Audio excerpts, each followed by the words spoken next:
Ne fais pas de ton mari, de ta femme une idole. Depuis que tu es marié, tu ne pries plus. Depuis que tu as des enfants, tu ne pries plus. Tu ne vas plus à l'église. Oh! La Bible nous dit que ce n'est pas un esprit de peur qu'il nous a donné. Ce n'est pas un esprit de timidité.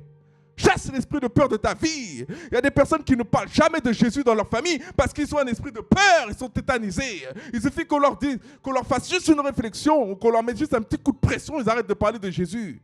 Si ton père, ton frère, ta soeur, ta mère, ton grand-père ne veut plus te parler parce que tu leur parles de Jésus, eh bien continue de leur parler de Jésus. Arrête d'avoir peur. 9 choses que Satan ne veut pas que tu saches à propos du péché. 9 choses que Satan ne veut pas que tu saches à propos du péché. Et vous savez, le péché est le premier avorteur de destinée. Le péché n'est pas seulement une faute morale. Le péché dans la Bible est parfois une puissance, un empire. Là, je parle en métaphore, en parabole pour ceux qui comprennent. Une puissance, un empire, un esclavage. Parce que oui, le péché rend esclaves les hommes. Il est également un poison, un tueur d'âme, un destructeur de destinée. Et la Bible nous dit dans le livre de Romains au chapitre 6 au verset 23, car le salaire du péché, c'est la mort. Mais le don gratuit de Dieu, c'est la vie éternelle en Jésus-Christ, notre Seigneur. Vous savez, le péché tue. Il tue beaucoup de choses. Il tue ton feu.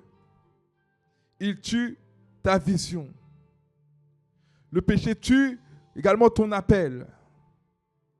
Le péché tue beaucoup de choses. Il tue même ta sensibilité au Saint-Esprit. Le péché tue ton autorité spirituelle.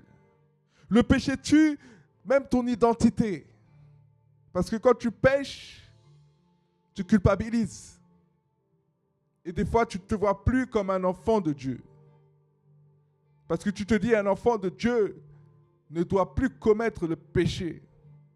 Le péché te sépare. Tu dois préserver ton âme du péché, car le péché veut avorter ta destinée. Point numéro 1. Le péché sépare les hommes de Dieu. Je dirais même le péché sépare l'homme de Dieu, l'homme avec un grand H. Vous savez, sans Dieu, il n'y a pas de destinée. Et le péché coupe la connexion avec Dieu. Donc, il coupe la source de notre destinée. Et on peut lire dans le livre d'Ésaïe, au chapitre 59, et au verset 1 à 2. Non, la main de l'Éternel n'est pas trop courte pour sauver, ni son oreille trop dure pour entendre. Mais ce sont vos crimes qui mettent une séparation entre vous et votre Dieu. C'est ce que j'étais en train de vous dire précédemment. Notre péché, nos péchés, nous séparent de Dieu. Ça crée une séparation entre nous et Dieu. Et la Bible continue en disant, ce sont vos péchés qui vous cachent sa face et l'empêchent de vous écouter. Et on reviendra sur ce point un petit peu plus tard. Donc le plus grand effet du péché déjà, c'est pas la culpabilité, c'est de nous séparer. Ça nous sépare. Parce que la culpabilité, automatiquement, nous fait nous séparer de Dieu. Parce qu'on peut voir même dans la Bible que Adam et Ève, quand ils ont commis le péché, ils se sont cachés. Amen. Donc, le péché nous coupe notre communication avec Dieu. On n'entend plus clairement Dieu comme avant. Il tue nos révélations. Parce que n'étant plus connectés, on n'a plus les rémas comme on avait avant. Il nous sépare de Dieu, mais également il tue, il détruit la direction que Dieu nous avait donnée. C'est pour ça que quand on pêche, on ne sait plus trop où aller. On ne sait plus trop, on n'a plus la vision qu'on avait avant. On n'arrive plus à la suivre. Donc ça nous égare, le péché nous égare. Le péché également détruit notre discernement. On fait beaucoup d'erreurs. On se trompe facilement. Et le péché, il détruit également notre paix. Notre âme est troublée parce qu'on n'est pas censé commettre des péchés. Tout simplement, le péché nous éteint spirituellement. Tu deviens comme une lampe qu'on a débranchée, comme une bougie qu'on a éteinte, que le vent a éteint. Ta lampe n'éclaire plus rien. Ça, c'est les conséquences du péché. Et on va voir un autre point, qui est le point numéro 2. Le péché enveloppe, paralyse et arrête la course spirituelle. Vous savez, la stratégie du serpent dans le jardin, c'est envelopper, séduire, paralyser, détruire. Le péché n'est pas seulement une faute morale, je vous ai dit. C'est un piège spirituel. Il enveloppe, il paralyse, il ralentit et finalement il arrête la course des gens. Il estompe ta vision, il te détruit et t'arrête au cours de route. Tu as peut-être bien commencé, mais tu ne vas pas au bout des choses parce que le péché t'a arrêté. La Bible nous dit dans le livre d'Hébreux, au chapitre 12 et au verset 1, « Rejetons tout fardeau et le péché qui nous enveloppe si facilement, et courons avec persévérance dans la carrière qui nous est ouverte. » Vous savez, le péché n'arrive jamais pour t'amuser.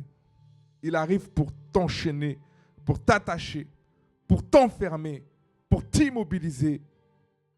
Et quand le péché entre, il y a un changement dans ta vie. Tu ne pries plus comme avant. Tu n'as plus de force spirituelle. Tu perds toute motivation. Ton feu baisse radicalement. Et ta foi diminue considérablement. Et c'est là que ta vision se brouille. Vous savez, le péché, il agit comme une toile d'araignée spirituelle.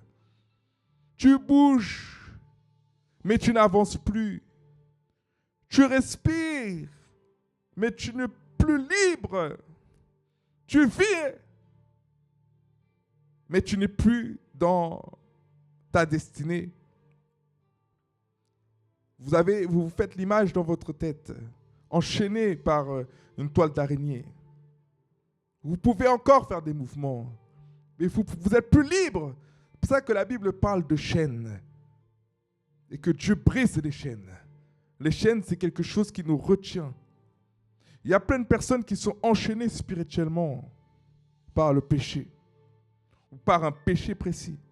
Et je déclare dans le nom de Jésus qu'au travers de ce message, par l'onction du Saint-Esprit, ces chaînes se brisent maintenant. Qu'elles se brisent maintenant. Je disais que le péché t'enveloppe, il t'alourdit, il t'immobilise et il t'arrête. Vous voyez quand une mouche se fait prendre dans une toile d'araignée, elle gigote, elle gigote, elle gigote, mais elle commence à être fatiguée, elle commence à être alourdie. Et au final, elle finit complètement figée parce qu'elle n'a plus d'énergie. C'est ce que le péché fait dans la vie des hommes, des gens. Le péché te ralentit. Et le diable connaît ta destinée, certainement même mieux que toi. C'est pourquoi il veut t'arrêter, afin que tu ne puisses plus jamais accomplir ta destinée. Pas en te tuant physiquement, mais en tuant ton élan spirituel. C'est-à-dire que quand il infiltre le péché ou une vie de péché dans ta vie, il sait que le salaire, ça va être la mort. il n'a même plus besoin de rien faire. Tu es en train de te détruire toi-même. Quand il infiltre le péché dans ta vie, il sait qu'il a gagné. C'est pour ça que tu dois haïr le péché. Hais le péché. Dis à ton voisin à côté de toi, hais le péché. Et mon point numéro 3, c'est le péché est une puissance qui règne. Le péché est une puissance qui règne. Oui, il est une puissance qui règne. Le péché n'est pas un accident, c'est une autorité spirituelle qui cherche à régner dans la vie des hommes. Romains chapitre 6, versets 12 à 14. Que le péché donc ne règne point dans votre corps mortel. Et n'obéissez pas à ses convoitises. Le péché amène des convoitises. Ne livrez pas vos membres au péché comme des instruments d'iniquité. Mais donnez-vous vous-même à Dieu comme étant vivants de mort que vous étiez. Et offrez à Dieu vos membres comme des instruments de justice. Car le péché n'aura point de domination sur vous, puisque vous êtes non sous la loi, mais sous la grâce. C'est pour ça que maintenant, tu dois te donner au Seigneur Jésus totalement. Afin que tu ne sois plus sous la loi, mais sous la grâce, et que le péché n'ait plus d'impact sur toi, que le péché n'ait plus de domination sur toi. Et je déclare sur cette parole, quiconque donne sa vie à Jésus-Christ aujourd'hui ne sera plus sous le joug du péché. Ça ne veut pas dire que tu ne pécheras jamais, mais ça veut dire que tu auras la force de résister, tu auras la force de dire non, tu auras la force d'arrêter de faire ces choses-là que hier tu n'avais pas la force de faire. Tu auras la force d'arrêter de fumer. Tu auras la force d'arrêter de te droguer. Tu auras la force d'arrêter de regarder des films pornographiques. Tu auras la force d'arrêter de te masturber. Tu auras la force d'arrêter de convoiter. Toutes ces choses-là sont des chaînes. Toutes ces choses-là sont des fruits d'une vie de péché. Parce qu'un péché en entraîne un autre. Un péché en attire un autre. Un démon amène un autre démon. Oui, un démon amène un autre démon. Quand tu mens, tu laisses place à d'autres esprits. Les démons ne marchent pas seuls. Le péché cherche à régner à l'intérieur de toi.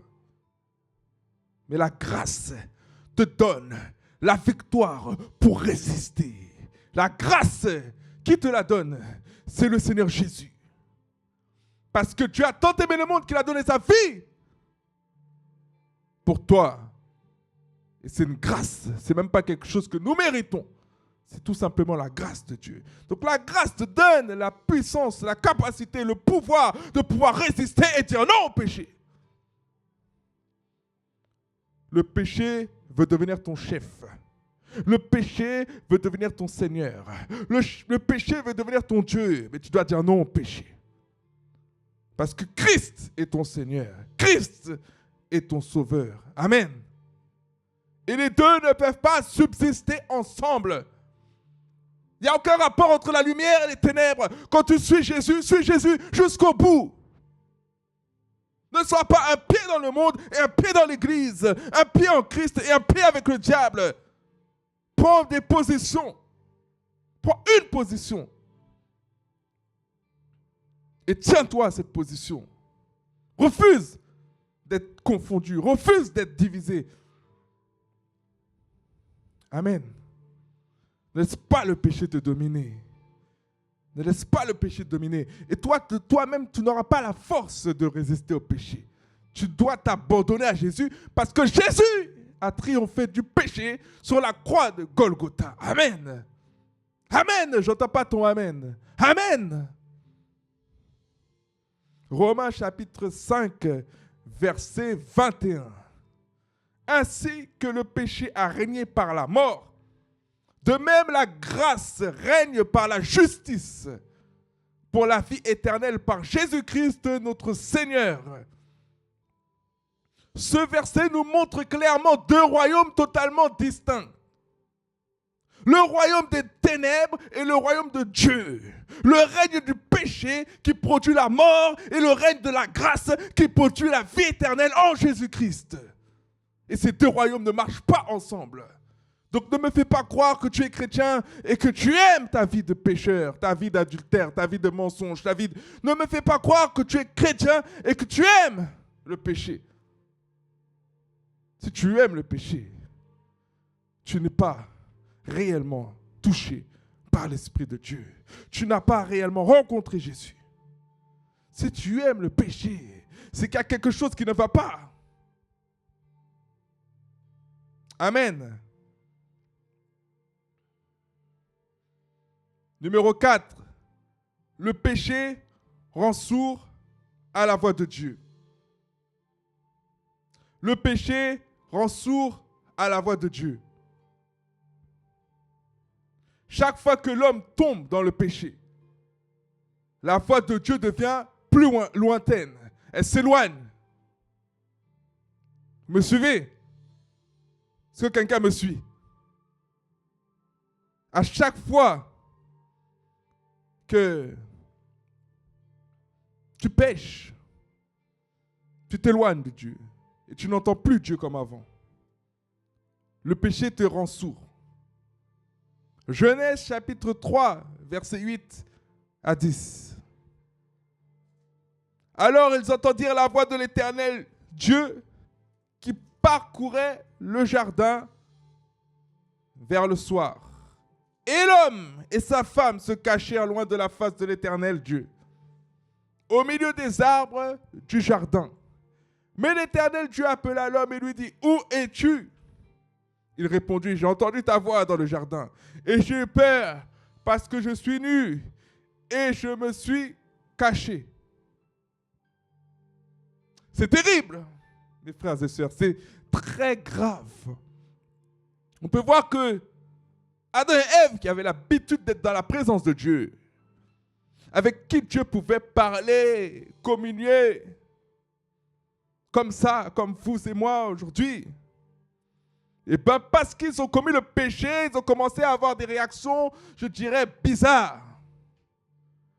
Parce qu'ils ont commis le péché, ils ont commencé à prendre la fuite, à avoir peur de Dieu. Parce qu'ils savent qu'ils ont fait quelque chose de mal. Et la vérité, c'est que le péché, tu sais que tu pêches. Tu sais que tu fais quelque chose qui ne plaît pas à Dieu. Parce qu'Adam et Ève qui n'avaient pas la conscience de ces choses-là, quand ils ont péché, ils ont commencé à avoir la conscience de choses qu'hier, ils n'avaient aucune conscience de ces choses-là. C'est pour ça que la Bible dit qu'ils ont eu peur. Avant, ils ne connaissaient pas la peur. C'est pour ça que la Bible dit qu'ils se sont cachés et qu'ils étaient nus. Avant, ils n'avaient pas de problème d'être nus, mais ça leur a donné une conscience qu'ils ne devaient pas avoir. Le péché te met un sentiment à l'intérieur de toi que tu es en train de faire mal. C'est pour ça aujourd'hui, aucun être humain ne peut me dire qu'il aime le péché, parce que ce n'est pas quelque chose de naturel dans l'homme. Il y a toujours une petite conscience dans l'être humain qui te rattrape. Maintenant, il y a des personnes qui ont éteint cette conscience. Il y a des personnes qui ont laissé place à des démons, des esprits qui ont éteint la conscience que Dieu leur avait donnée. Mais la conscience demeure toujours là, en vérité. Parce que la personne sait quand même qu'elle fait quelque chose de mal, même si elle a choisi de le faire. Et ça, c'est quelque chose que tu ne dois pas éteindre. Plus tu te rapproches de Dieu, et plus cette conscience est aiguisée. Plus tu te rapproches de Dieu, plus cette sensibilité est aiguisée. Plus tu te rapproches de Dieu, et plus tu as des comportements, des agissements, une façon de penser qui ressemble à celle de Dieu. Mais plus tu t'éloignes de Dieu à cause du péché, et moins tu as cette conscience qui te parle. Peut-être aujourd'hui, tu as fait quelque chose de mauvais, et ça t'a touché. Arrête-toi maintenant. Arrête-toi maintenant, parce que plus tu vas jouer à ça, là, je ne vais pas rentrer dans les détails, ça te regarde. Voilà, c'est personnel. Plus tu vas jouer à ça, et plus cette chose-là va te dominer, et moins tu vas avoir de culpabilité en faisant cette chose-là. Et là, c'est là que tu tombes dans le piège, et tu vas adopter ça comme quelque chose de normal, et c'est comme ça que tu vas te perdre. Ne t'habitue pas au péché. Rejette le péché. Amen. Le péché t'oblige à te cacher. Vous savez, il y a des choses que les gens ne font jamais dans la lumière. Ils ne vont pas sortir dans la rue pour le faire. Ils vont aller se cacher dans un endroit pour le faire. Ils vont se cacher quelque part où il n'y a personne, où personne ne peut les voir, mais Dieu te voit. Le péché t'emmène à te cacher. Donc quand les gens disent « Je ne vois pas ce que je fais de mal », eh bien pourquoi tu t'es caché pour le faire? Pourquoi tu t'es caché pour le faire?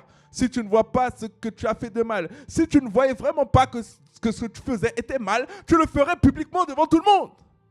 Donc le péché te pousse à te cacher. Comme Adam et Ève se sont cachés quand ils ont péché. Leur péché, c'était la désobéissance au commandement de Dieu, à ce que Dieu leur avait donné comme interdiction. Et ils se sont cachés. Donc, si tu es un petit peu trop caché, commence à te poser des questions là. Il y a quelque chose qui ne va pas. Marche dans la lumière, fais les choses dans la lumière. Amen. Le péché te fait quoi? Il te fait fuir. Adam et Ève ont pris la fuite. Oui. Vous savez, à côté de chez moi, il y a quelqu'un qui marchait avec un couteau, apparemment. Cette personne-là a pris la fuite, ils n'ont jamais réussi à l'attraper. C'est tout récent. Vous croyez que le mal, c'est que chez les autres? Vous croyez que le mal, c'est que dans les petites campagnes? Vous croyez? Le mal est à côté de toi. Le mal est au milieu de nous. Et c'est pour ça que tu ne peux pas prendre au sérieux les choses de Dieu. C'est pour ça que tu ne peux pas vivre comme tu es en train de vivre, en train de blaguer, de rigoler. Tu ne sais pas quel fou malade est dehors. Tu ne sais pas quel fou malade est dehors et va vouloir s'attaquer à ceux qui n'ont pas le Saint-Esprit, qui n'ont pas la protection divine de Dieu. Vous savez, il y a des personnes qu'on a essayé de tuer qui ne sont pas mortes, comme il y a des personnes qui sont mortes en martyr. Mais il y a aussi des personnes qu'on n'a pas pu tuer. Parce que si Dieu ne veut pas que tu puisses partir, tu ne partiras pas. Dieu est en train de t'utiliser. Dieu est en train de gagner des milliers d'âmes par toi. Dieu ne va pas laisser le diable te prendre avant ton heure. Je déclare et décrète que si le diable avait prémédité des plans de malheur contre ta vie, afin que tu puisses mourir avant l'heure, que ces plans soient avortés dans le nom de Jésus, qu'ils soient annulés dans le nom de Jésus. Et tu dois être violent spirituellement pour refuser les desseins du diable. Si je ne le faisais pas, je vous assure que ça fait bien longtemps que je serais mort déjà. Je suis un mort vivant. Je devrais déjà être mort plein de fois, mais je suis vivant. Pourquoi? Parce que je sers Dieu, et parce que j'ai une mission, et parce que je ne partirai pas sans avoir accompli cette mission. C'est pour ça que quand on me fait des menaces dans la rue, c'est pour ça que quand maintenant on veut me dissuader de prêcher dans la rue, et qu'on me fait des menaces, je n'ai pas peur, parce que je sais que je sers. Et j'ai une mission sur cette terre. Dieu est l'alpha et l'oméga. Il est le commencement et la fin. Il connaît tout, il est omniscient, omniprésent. Que peuvent faire les hommes? À part faire périr mon âme. Qu'est-ce qu'ils peuvent faire périr mon corps? Qu'est-ce qu'ils peuvent faire? Moi, je crains celui qui peut faire périr mon âme et qui peut l'envoyer dans le feu de la géhenne. On a tellement peur de la mort parce qu'on n'est pas convaincu et on n'est pas sûr d'aller au paradis. On a tellement peur de la mort. Vous savez, l'apôtre Paul dit que la mort, c'est un gain. C'est un gain. Puisses-tu partir dans la gloire de Dieu. Puisses-tu partir victorieux. Dieu ne t'appelle pas à te suicider.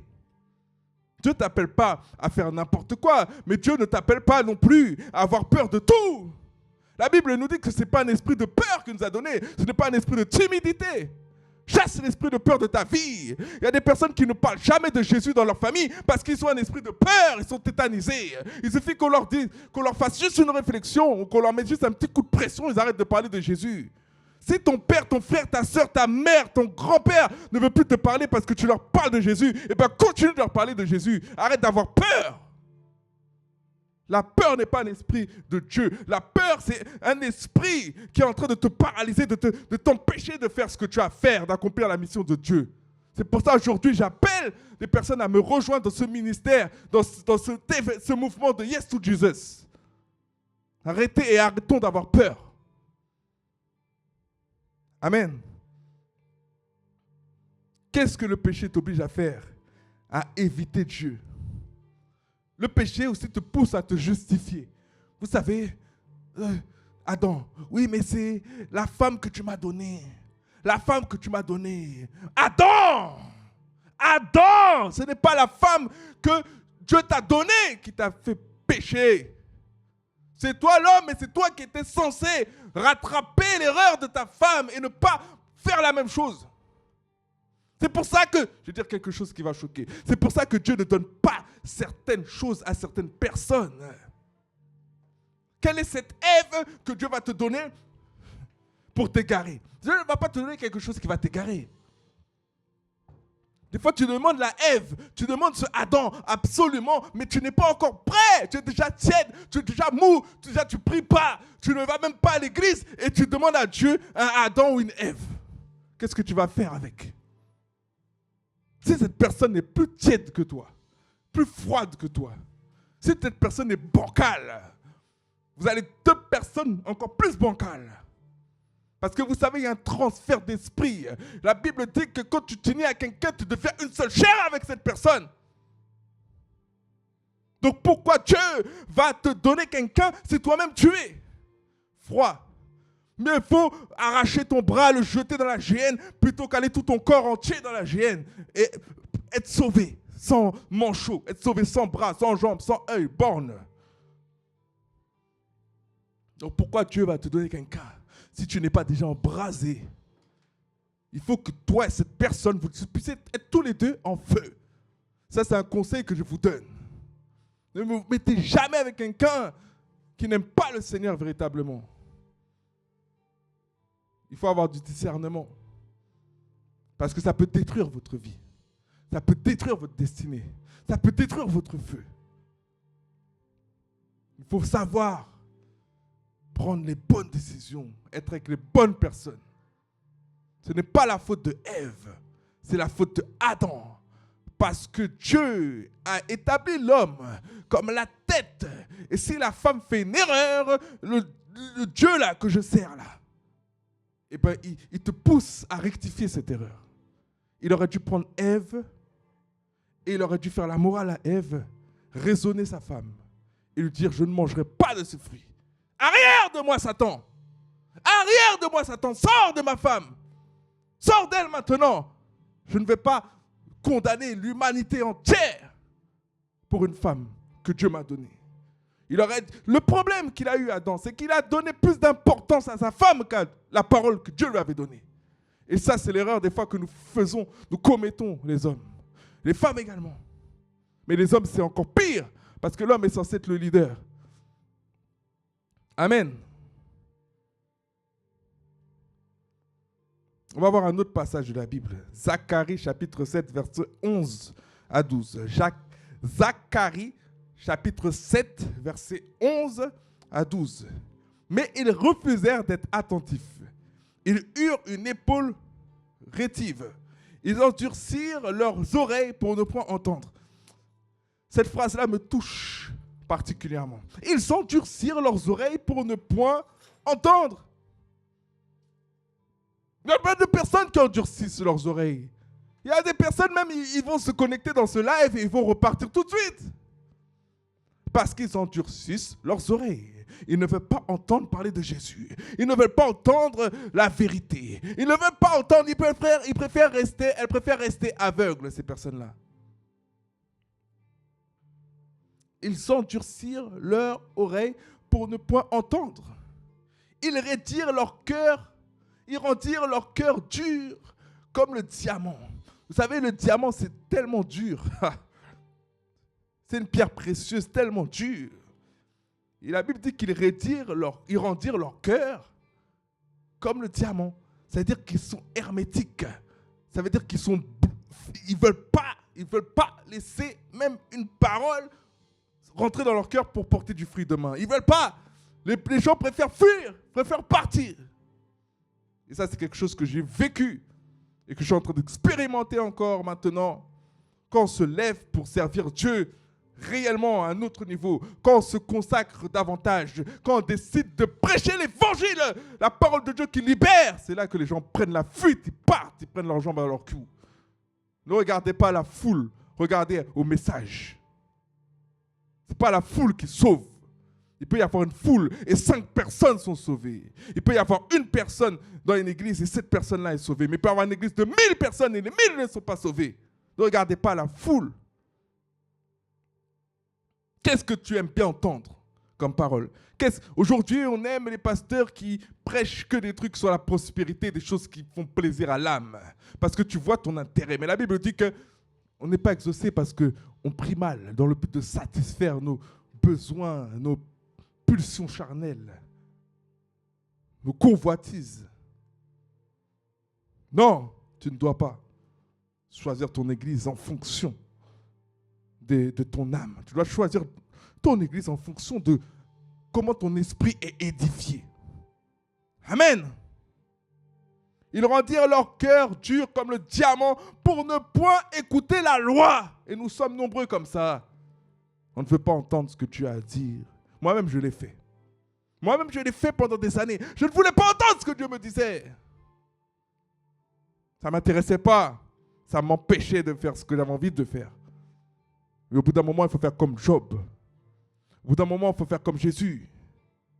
Non pas ta volonté, mais... Non pas ma volonté, mais ta volonté. Est-ce que quelqu'un me suit? Ils rendirent leur cœur dur comme le diamant pour ne point écouter la loi et les paroles que l'Éternel des armées leur adressait par son esprit, par les anciens prophètes. Dieu va mettre des gens dans ta vie qui vont te parler. Ils ne vont pas parler à ton âme, mais ils vont parler à ton esprit, alléluia. Ils ne vont pas parler à ton âme, mais ils vont parler à ton esprit, alléluia. Et toi, si tu cherches des personnes qui parlent à ton âme pour te conforter, pour te caresser, pour dire des choses qui te font plaisir, eh bien, tu ne vas jamais te rapprocher de Dieu parce que la chair, elle est proche de l'âme. Ton âme doit être proche de l'esprit. Mais si ton âme est plus proche de la chair et toi, tu aimes entendre des choses qui te font plaisir, non. Assure-toi que les choses que tu entends sont des choses qui te brusquent, qui te bousculent, qui te sortent de ta zone de confort, qui te poussent à arrêter de pécher, qui te poussent à avoir une vie de sanctification, qui te poussent à arrêter de faire des choses qui ne plaisent pas à Dieu. Si le message ne te bouleverse pas, si le message ne te brusque pas, c'est-à-dire que le travail n'est pas réellement fait à l'intérieur de toi parce que Dieu te façonne. Amen. Ça fait mal d'être façonné. Ça fait mal d'être façonné. Façonner, ça veut dire qu'on est en train de te modeler. On est en train de te modeler pour que tu puisses changer de forme. Ça ne peut pas te faire du bien physiquement dans ton âme. C'est comme quand tu es malade et qu'on va te faire une opération. L'opération fait mal. Et encore là, il y a les anesthésies, tout ça. Mais s'il n'y avait pas ça, il n'y a pas toujours eu ça, ces choses-là. Ça fait mal, mais c'est pour ton bien. La parole de Dieu, des fois, te fait mal, mais elle te libère. Oui, ça fait mal. Quand on te dit que tu dois lâcher cette petite copine que tu avais, quand tu dis que tu dois lâcher ce petit copain que tu avais pour venir à Jésus, et que tu ne le fais pas. Il y a des personnes, vous savez, on les avertit, on leur dit attention, attention, attention, attention. Nous, les pasteurs, on est attristés. Des fois, même, on peut même être dans des états de, voilà, on n'est vraiment pas bien parce qu'on sait que la personne va dans le mur. Mais la personne décide quand même, malgré les avertissements, malgré les recommandations, les préconisations que nous faisons, à aller quand même dans cette direction-là. Et après, on voit qu'elle va droit dans le mur et elle y va réellement. Et la personne revient un certain nombre de mois ou d'années plus tard, des fois, avec le fruit de la désobéissance. Mais on n'est pas là pour juger les gens. On n'est pas là pour condamner les gens. On les accueille les bras ouverts. Peu importe ce qu'ils ont fait entre-temps. On n'est pas là pour juger les gens. On est là pour aider les gens. Même si la personne ne t'a pas écouté et qu'elle a eu les conséquences de sa désobéissance, je ne vais pas me réjouir pour lui dire « Ah, regarde ce qui t'est arrivé, c'est parce que tu ne m'as pas écouté. » Non, je vais t'accueillir. Et l'église est grande ouverte. C'est comme ça que Dieu fait avec nous. Et c'est comme ça que nous, également, enfants de Dieu, serviteurs de Dieu, servantes de Dieu, on doit être comme ça aussi. Pas être prompt à juger, à condamner les gens, mais être prompt à pardonner, être prompt à donner notre chance, être prompt à aider les gens. Surtout que les gens n'ont rien, ils ne doivent rien. C'est Dieu qui va les juger, ce n'est pas nous. Parfois, nous voulons prendre la place de Dieu. Parfois, nous oublions d'où nous venons. Nous oublions ce que nous faisions hier. On faisait pire qu'eux. Et on va les juger, les condamner parce qu'aujourd'hui on joue les 3 fois saints. Mais qui est-ce qui est 3 fois saint aujourd'hui? Comme cette femme prise en flagrant délit d'adultère. Jésus a dit que celui qui n'a jamais commis le péché jette la première pierre. Et c'est là que ces gens-là, ils ont tous lâché leur pierre. Pourquoi? Parce que tous ont péché d'une façon ou d'une autre. Peut-être tu n'as pas commis de délit d'adultère, mais peut-être tu es un gros menteur, voleur. Jésus disait des fois que les hommes étaient comme des caveaux blanchis. C'est-à-dire qu'à l'intérieur, c'est pourri. Et à l'extérieur, c'est blanc, c'est propre, c'est pur. Des fois, nous faisons les pieux, les religieux. Mais notre cœur n'est pas changé. La religion ne change personne, mes frères et sœurs. Elle ne change personne. Elle te donne une apparence de quelqu'un qui est changé, mais tu n'es pas changé. Il y a beaucoup de religieux qui battent leurs femmes. Il y a beaucoup de religieux qui ne respectent pas leur mari. Il y a beaucoup de religieux qui tuent, qui violent au nom de Dieu. Alors que Dieu a dit, tu ne tueras point. Alors que Jésus a dit qu'en gros, tu aimeras ton prochain comme toi-même. Quand tu es en train de faire ces choses-là à cet enfant, quand tu es en train de manipuler les gens, quand tu es en train de voler les gens, d'escroquer les gens, tu penses que tu es en train d'accomplir la volonté de Dieu. Donc ça veut dire que tu crains plus les hommes que Dieu lui-même. Parce que tu as besoin d'avoir une image de caveau blanchi, de quelque chose de pieux, de pur, de propre, alors qu'en vrai, à l'intérieur de toi, c'est pourri. Et ça agace, ça énerve Dieu, ça irrite Dieu. Parce que tu es en train de dire à Dieu ouvertement, je préfère être bien vu des hommes. Mais toi et moi, on se sait. Ah, j'ai volé le truc de ce pasteur. Moi, je sais. Mais devant les gens, je vais faire le pieux. Vous savez, il y a beaucoup d'hommes de Dieu, beaucoup de chrétiens, qui sont pires que des païens. Malheureusement. Repentez-vous, que moi-même je me repente. On a tous besoin de repentance pour quelque chose. On est loin de l'excellence de Jésus-Christ. La Bible dit que sur la terre entière, tous ont péché et tous sont privés de la gloire de Dieu. Moi y compris. Je ne suis pas mieux que toi. Maintenant, veille à changer. Aspire à changer. Demande au Seigneur, au Saint-Esprit de te changer. Parce qu'il est celui qui peut te changer. Tu ne peux pas changer par toi-même. Tu ne peux pas changer par tes propres forces. Tu ne peux pas. Tous ceux qui veulent changer par eux-mêmes sont orgueilleux. La religion veut te faire croire que tu peux changer par toi-même. C'est de l'orgueil. Et généralement, il y a une petite amélioration. Mais comme j'ai dit, c'est en surface. C'est en surface. Le chemin, c'est Jésus-Christ, les amis. Le chemin, c'est Jésus-Christ. Je ne sais pas c'est quoi ta religion. Je ne sais pas c'est quoi ta croyance. Je ne sais pas c'est quoi ta foi. Mais laisse-moi te dire quelque chose que je sais. C'est que Jésus-Christ est le chemin, la vérité et la vie. Il est le seul qui peut transformer ta vie radicalement. Faire de toi un homme qui battait ta femme à un homme maintenant qui prend soin d'elle. Il n'y a pas de religion. Les gens te connaissent dans le secret. Qui es-tu dans le secret? Ce n'est pas le nombre de prières que tu fais qui compte. C'est de prier au vrai Dieu et d'avoir une relation avec lui. Ce n'est pas le lieu dans lequel tu pries qui compte. C'est de prier et avoir une relation avec lui.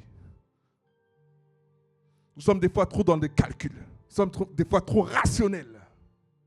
C'est vrai, tu as prié beaucoup. C'est bien, c'est très bien. Je ne te demande pas de prier 5 minutes non plus. Prie! Mais assure-toi de prier le vrai Dieu. Assure-toi que tes prières ne sont pas orientées que vers des désirs charnels. Parce que des fois, nous prions 3 heures pour le mariage. Il n'y a pas de problème. Mais jamais on va prier 3 heures pour la conversion de notre père, de notre frère, de notre soeur, de notre grand-mère qui a 2 doigts de mourir. Jamais on va prier 3 heures pour ça. Amen. Donc je reviens sur le passage de Zacharie chapitre 7, versets 11 et 12. Mais ils refusèrent d'être attentifs et ils eurent une épaule rétive. Ils endurcirent leurs oreilles pour ne point entendre. Ils rendirent leur cœur dur comme le diamant pour ne point écouter la loi et les paroles que l'Éternel des armées leur a adressées. par son esprit, par les anciens prophètes. À qui Dieu s'adressait? Au peuple d'Israël, spécialement à la génération revenue de l'exil. Celle qui reconstruisait le temple, mais dont le cœur était refroidi.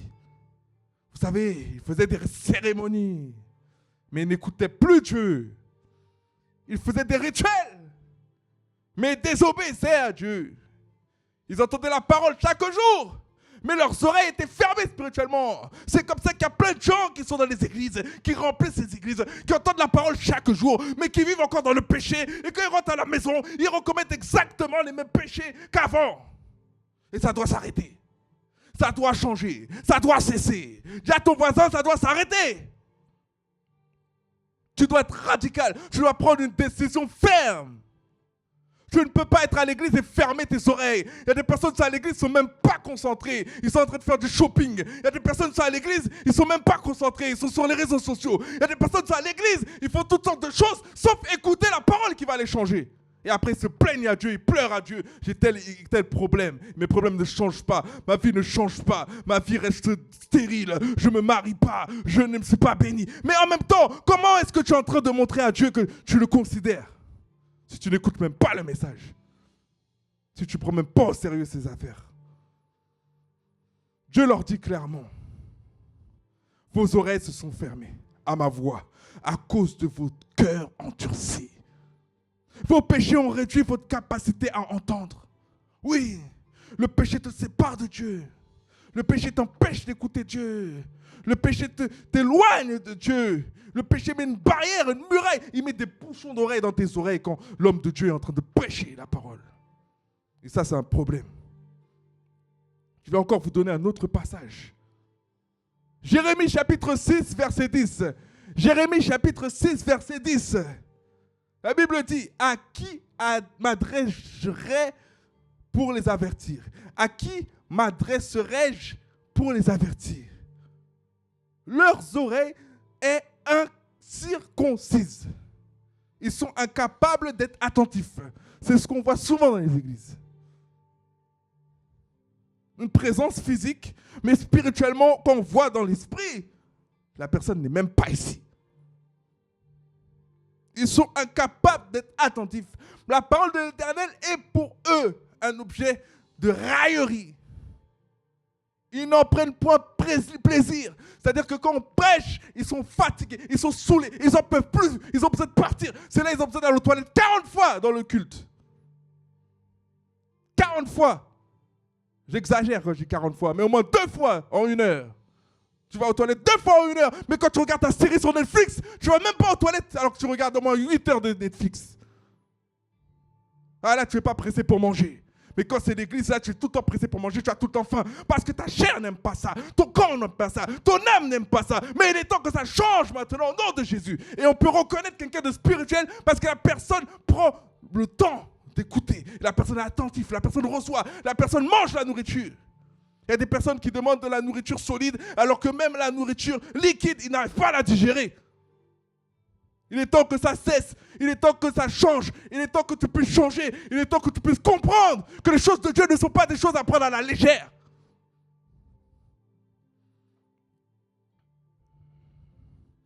Ici encore, Dieu nous parle du peuple d'Israël qui vivait dans le péché et qui ne pouvait plus entendre la voix de Dieu. C'est-à-dire que les gens peuvent être là physiquement, présents dans l'église, présents tout, même évangélisés dans les rues. Mais ils ne sont pas connectés. Ils ne sont pas connectés, ils sont déconnectés. Ils ne reçoivent pas. Ils ne durent pas longtemps dans les choses de Dieu. Ils se fatiguent vite, ils s'essoufflent vite. Vous savez une chose, le péché ne détruit pas toujours rapidement. Parfois, il avorte progressivement. Il avance doucement dans la vie des gens. Et vous savez, je vais vous donner plusieurs étapes de comment le péché opère. Le péché déjà te séduit. Il te séduit comme il a séduit Adam et Ève. Il te séduit. Ensuite, étape 2, il te fait faire des compromis. Ah oui, oui. Mais Dieu n'a-t-il pas dit? Est-ce que Dieu a réellement dit? Tu commences à avoir des doutes, tu commences à faire des compromis. Et tu commences à faire des choses que tu ne faisais pas ou que tu n'osais pas faire. Petit à petit. Et après vient la répétition, troisième étape, où tu répètes ce péché quotidiennement. Oui, peut-être tu avais vu cet homme une fois comme ça. Cet homme après a commencé à te donner des paroles douces, des paroles agréables, comme du miel. Et après, petit à petit, tu as commencé à te laisser séduire. Au début, cette personne te disait, je vais respecter ta virginité, je vais respecter ta position. Moi aussi, j'aime Dieu. Mais petit à petit, elle commence à te compromettre. Et je commence à faire des choses que tu ne faisais pas. Tu l'as fait une fois, tu étais attristé. Tu ne dormais pas de la nuit parce que le Saint-Esprit t'est attristé à l'intérieur de toi. Et après vient la troisième étape, la répétition. Tu as laissé une porte ouverte, tu n'es pas allé te repentir, tu n'as pas fait ce qu'il fallait pour faire partir cet esprit qui est rentré. Et tu vas répéter ce péché, tu vas répéter ça maintes et maintes fois. Et après l'étape numéro 4, vient l'étape de l'esclavage, où maintenant tu es esclave de l'impudicité. Maintenant tu es esclave de la masturbation. Maintenant tu es esclave de l'adultère. Maintenant tu es esclave de la cigarette. Tu es esclave de la cocaïne. Tu es esclave de l'alcool. C'est une répétition, c'est une servitude. Étape numéro 4. Et ensuite, étape numéro 5, la déconnexion. Déconnexion synonyme de mort spirituelle.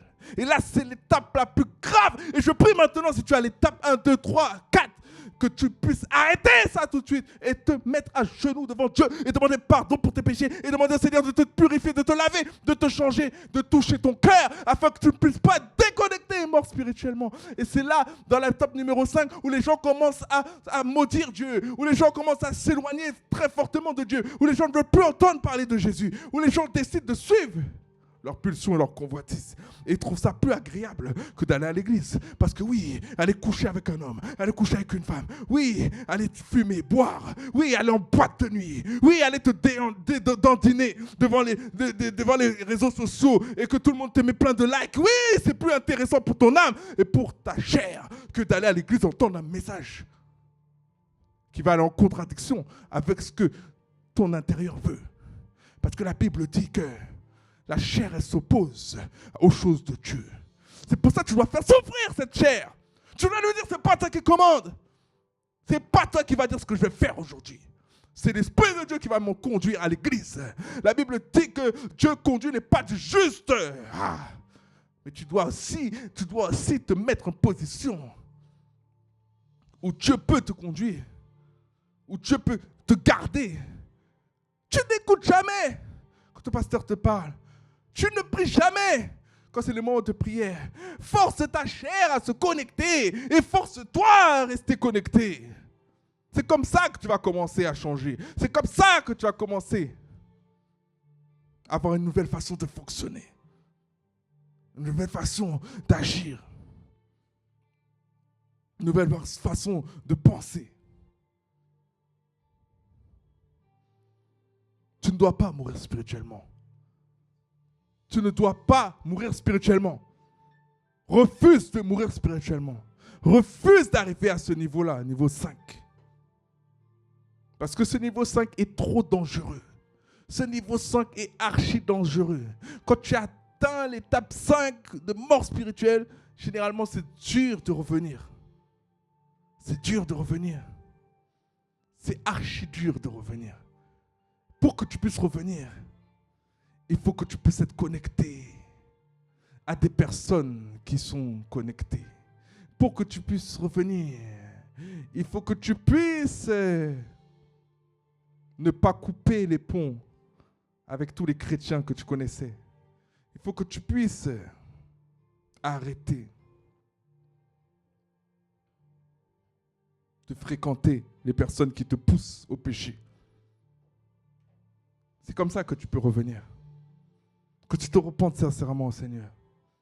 Et que tu te donnes tout entier. Et que tu te jettes à l'église. Et que tu dis, Seigneur, c'est vrai que j'ai aucune envie de venir. C'est vrai que j'ai aucune envie d'entendre ta parole. C'est vrai que j'ai aucune envie, je préfère aller boire, fumer, aller en discothèque avec mes amis et tout, mais me voici aujourd'hui. La Bible nous dit, Jésus nous dit, de déposer nos fardeaux au pied de la croix. Venez à moi, vous qui êtes fatigués, chargés, et je vous donnerai du repos. Le problème des hommes, c'est qu'ils veulent se donner du repos eux-mêmes par la religion et par des choses, des petits versets. Mais ils ne se donnent pas à celui qui donne réellement le repos, à Jésus. Vous savez, il y a des personnes qui aiment la Bible, qui aiment les versets bibliques, mais qui n'aiment pas le Jésus des versets bibliques. Ils n'aiment pas le Dieu de la Bible. Tu ne dois pas mourir spirituellement. Et l'étape numéro 6, là c'est quand le diable a emporté sur toi. C'est quand le diable a gagné sur toi. C'est l'étape où ta destinée est avortée.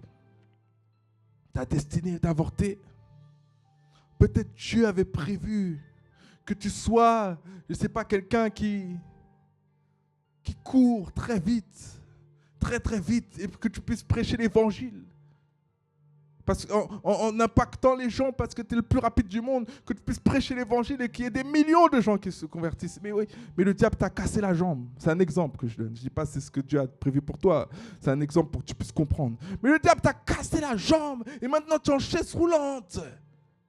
Et maintenant les années passent et ta destinée a été avortée, je dirais même volée. La Bible dit que le diable, il est venu pour égorger, il rôde comme un lion cherchant sa proie.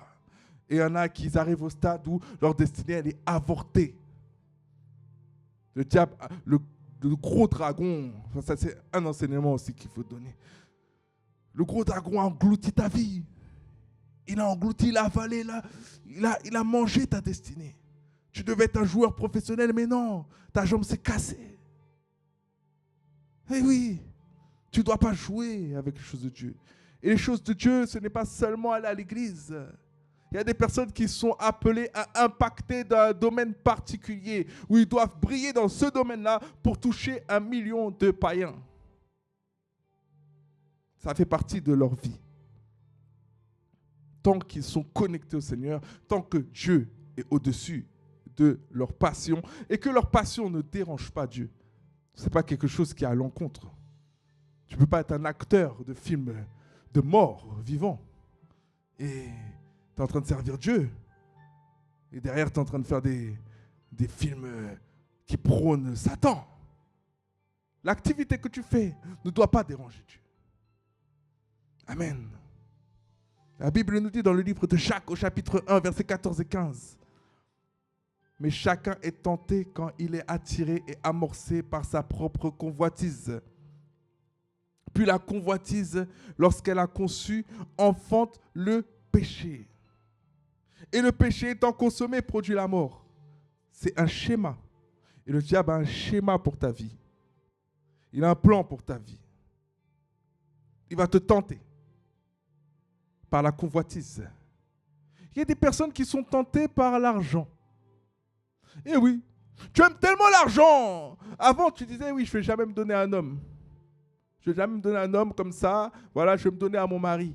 Mais un jour, il y a un Roméo, un Brad Pitt qui arrive avec une grosse voiture, une grosse BMW, une grosse Mercedes, un Q, je ne sais pas combien, un Q7, Q8, je ne sais pas. Il vient avec quelque chose qui t'attire. Et c'est comme ça qu'après, tu commences à fréquenter cette personne. Cette personne l'a dit, je pourrais te la donner, mais tu dois partir en vacances avec moi. Je pourrais te le donner, mais tu dois faire ci, tu dois faire ça. Et c'est là que tu te retrouves à vendre ton corps. Comme Ésaü, tu vends pour un plat de lentilles. Tu vends ta destinée pour un plat de lentilles. Tu vends ta destinée pour une Cadillac. Tu vends ta destinée pour de l'argent. Tu vends ta destinée pour une femme. Je parle pour les femmes, mais je parle également pour les hommes. Je viens à votre tour, les hommes. Les hommes, on aime trop les femmes. Tu vends ton éternité pour une histoire de femme. Tu vends ton éternité pour une histoire de femme. Tu positionnes Dieu en dessous des femmes. Un des plus gros fléaux, c'est l'amour que les hommes ont pour les femmes. On peut le voir avec Samson qui était oint. Et j'en parlerai un petit peu plus tard. Il faut que j'avance pour que vous ne puissiez pas rester trop longtemps avec moi et que vous ne puissiez pas être déconnecté. La Bible nous montre un processus clair.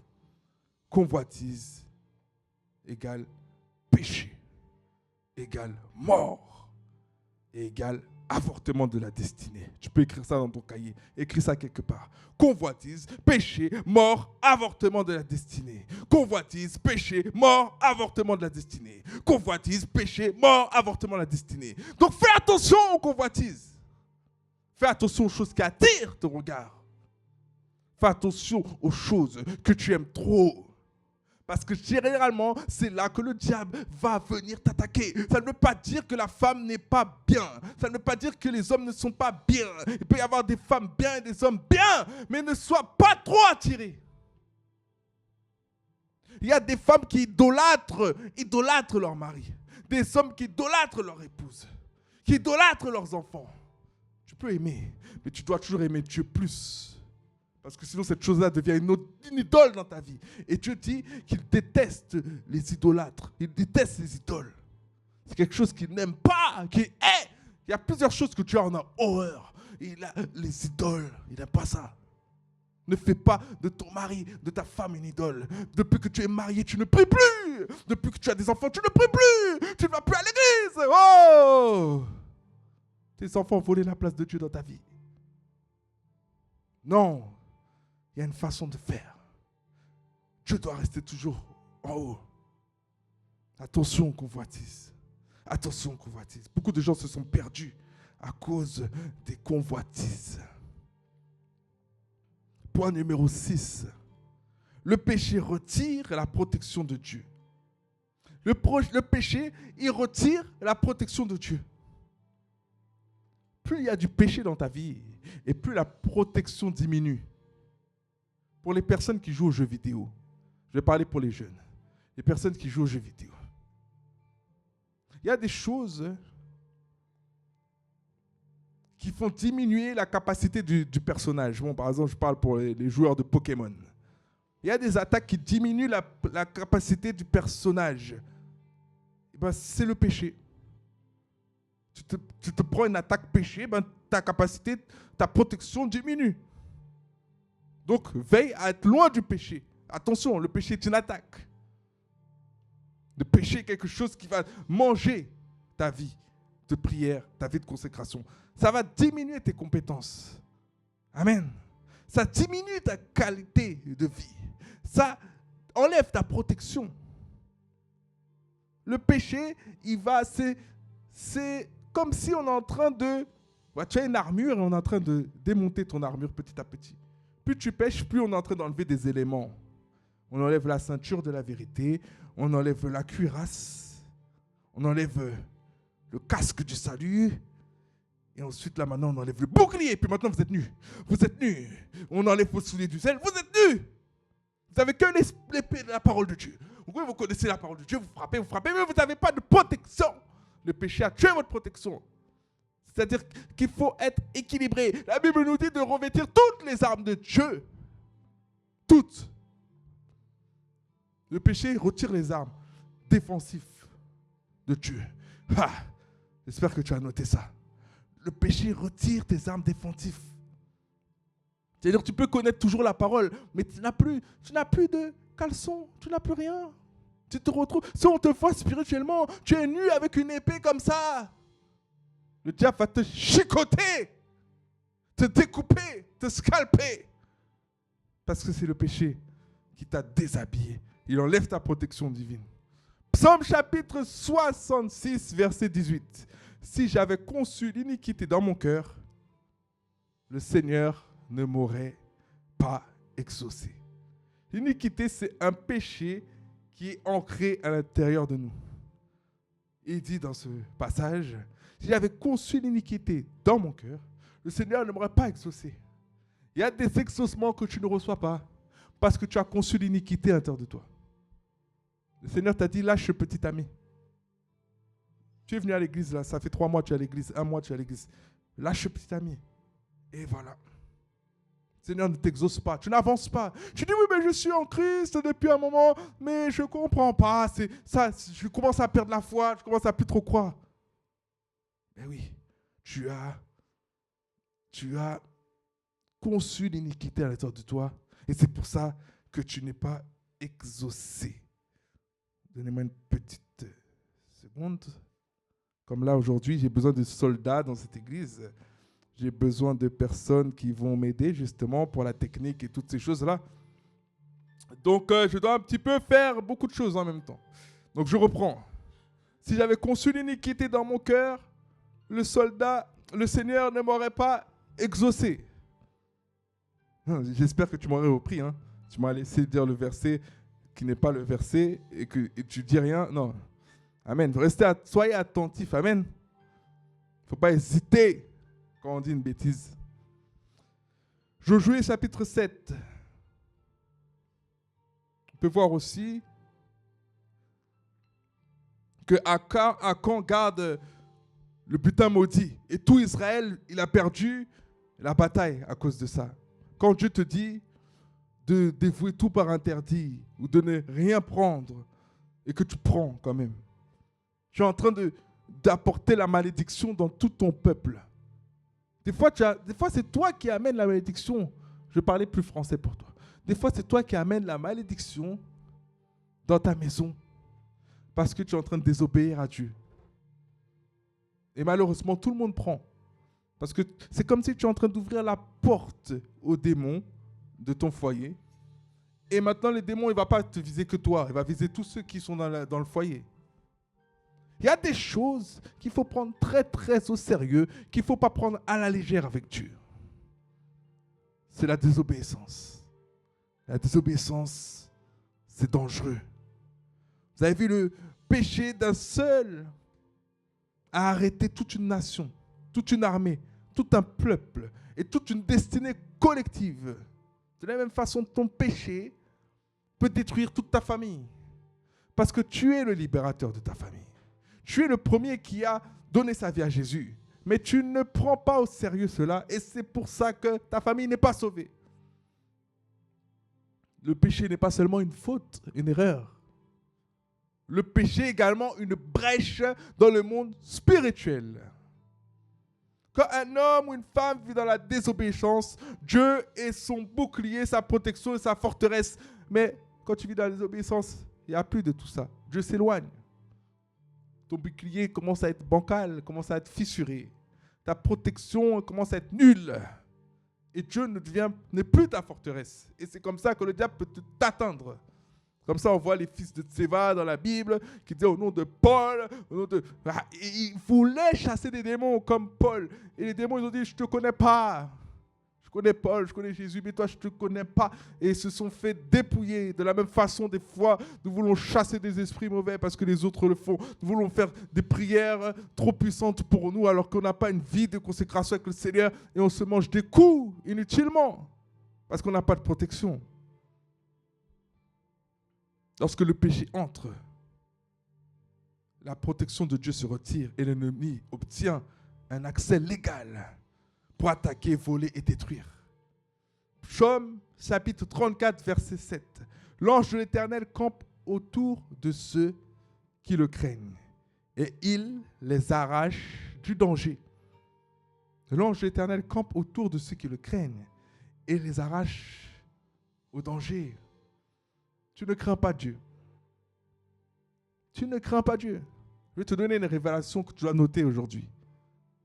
La crainte de Dieu, en vérité, c'est une protection. La crainte de Dieu est une protection. Et ceux qui persistent dans la désobéissance et dans le péché, en vérité, s'exposent au danger, s'exposent aux démons, s'exposent aux attaques, s'exposent à toutes sortes de choses. Vous savez, le péché ouvre une porte. La désobéissance ouvre une faille. La rébellion ouvre un accès direct à l'ennemi. Ecclésiaste chapitre 10, verset 8. Celui qui renverse une muraille sera mordu par un serpent. Et je vais te donner la révélation que j'ai par rapport à ça. La muraille, je répète encore ce verset. Ecclésiaste chapitre 10, verset 8. Celui qui renverse une muraille sera mordu par un serpent. La muraille, c'est quoi? La muraille, c'est la protection de Dieu. La brèche, c'est quoi? C'est le péché. Et le serpent, c'est quoi? C'est l'ennemi. Quand tu fais une brèche, le serpent te mord. Le péché te vide et te prive de la protection divine. Il te prive de la faveur de Dieu. Il te prive de couverture spirituelle. Il détruit ta conscience et ta manière de prendre des bonnes décisions pour te protéger. Il te rend aveugle. Il détruit la paix qu'il y a dans ton foyer. Et il donne la victoire à tes ennemis. C'est pourquoi l'ennemi, le diable, il veut absolument te pousser à pécher. Il veut te pousser à t'amuser. Il veut te pousser dans la distraction afin qu'il puisse retirer ta couverture spirituelle et afin qu'il puisse te toucher. Mais quand tu reviens à Jésus-Christ, quand tu te repens sincèrement, quand tu fermes la porte que tu avais ouverte par la confession et le sang de l'agneau, la muraille se reconstruit peu à peu. Les protections reviennent. Le serpent perd son droit sur ta vie. Amen. C'est pour ça que j'appelle quiconque à se repentir. J'appelle quiconque à donner sa vie à Jésus.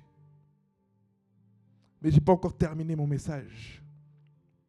J'ai encore 2 points. Est-ce que quelqu'un est là? Est-ce que quelqu'un me suit? Est-ce que quelqu'un est là? Est-ce que quelqu'un me suit? J'ai encore 2 points. Mais je ne vais pas, finalement, je ne vais pas rentrer dans ces points-là parce que j'ai besoin de rentrer en profondeur dans ces points et je n'ai pas envie de bâcler le message de Dieu. Et là, ça fait déjà un certain temps que nous sommes connectés ensemble. Donc, pour ne pas vous perdre, je vous invite la semaine prochaine pour les 2 prochains points. Je vous donnerai les 2 prochains points la semaine prochaine. Et je vous dis, soyez bénis abondamment, richement. Si ce message t'a parlé, envoie-le à quelqu'un et abonne-toi, commente, écris ce qui s'est passé pendant que tu as entendu ce message. Et je t'invite également à nous rejoindre.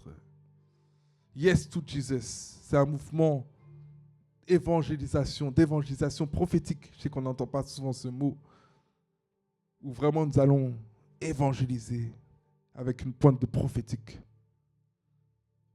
les nations. Le Seigneur me demande actuellement de conquérir ce monde, conquérir la francophonie. C'est pour ça que j'ai créé ce mouvement qui ne réunit pas une église, mais qui réunit toutes les églises, qui réunit tout le monde. Quiconque veut se lever pour aller prêcher l'évangile, pour aller enseigner, pour aller sortir les âmes de l'enfer, pour les emmener dans la lumière de Dieu, nous contacte à l'adresse Gmail YTJ, comme Yes to Jesus, YTJ.movement, pas avec OU, mais avec un O, movement, @gmail.com. Je répète, YTJ.movement@gmail.com. Tu nous écris et on va se connecter ensemble. On va commencer des temps de prière, toutes sortes de choses. Et pour ceux qui ne savent pas, aujourd'hui, j'ai des salles sur Noisy-le-Grand. Le Seigneur m'a fait grâce, m'a béni avec ça. Il y a des églises, beaucoup d'églises qui sont déjà là. Et je vais mettre en place des mouvements spéciaux pour évangéliser et également pour passer un temps avec les gens. Donc, je mettrai en place, j'ouvrirai une salle spécialement pour ça, au moins une, pour qu'on puisse manger, qu'on puisse prendre du temps avec les gens qu'on évangélise également. Donc, je pourrais parler de tout ça, de la vision plus en profondeur quand vraiment vous me rejoindrez dans cette vision. Parce qu'aujourd'hui, ce n'est pas le titre du message. En tout cas, soyez bénis et je vais parler pour les personnes qui ont été touchées par ce message et qui ont décidé de faire de Jésus leur Seigneur et Sauveur. Sache que c'est la plus belle des choses. C'est la meilleure des décisions d'accepter Jésus comme son Seigneur et son Sauveur. Parce que la Bible dit que tous ont péché et sont privés de la gloire de Dieu. Et la séparation avec Dieu, comme je l'ai dit tout à l'heure, c'est l'enfer. C'est l'enfer. Parce que le péché nous sépare de Dieu. Pourquoi? Parce que tu as horreur du péché. Le péché, c'est une transgression. Il n'y a pas de péché auprès de Dieu. Il y a des musiques qui nous mentent, qui disent oui, tout le monde, on ira tous au paradis, on ira tous au paradis. Et on chante, et on est content. Et les gens sont en train de faire toutes sortes de mauvaises choses et sont en train de chanter, on ira tous au paradis parce que cet homme-là chantait ça. Mais c'est un mensonge. C'est un des plus gros mensonges même. Tu n'iras pas au paradis si tu n'as pas donné ta vie à Jésus. La Bible dit qu'il est donné aux hommes de mourir qu'une seule fois. Après vient quoi? Le jugement. La Bible nous dit que nul ne peut aller au Père sans passer par Jésus-Christ. Il est le médiateur. Il y a un seul nom qui a été donné sur la terre pour que nous puissions être sauvés. C'est le nom de Jésus. C'est pour ça que les religions sont tout le temps en train de sortir Jésus de sa position de sauveur. Et vous savez que même si le texte est le même sur plein de choses, qu'il y a des bonnes choses écrites dans les religions, etc., à partir du moment que tu enlèves la vérité que Jésus-Christ est mort pour le pardon des péchés des hommes, les hommes sont cuits. Les hommes, ils peuvent gagner le monde entier, hein, mais ils perdront leur âme. Parce que l'essentiel, c'est de reconnaître Jésus comme son Seigneur et Sauveur, parce qu'il a été crucifié pour le pardon de nos péchés. Et quand je parle du péché, je ne parle pas de gros péchés comme...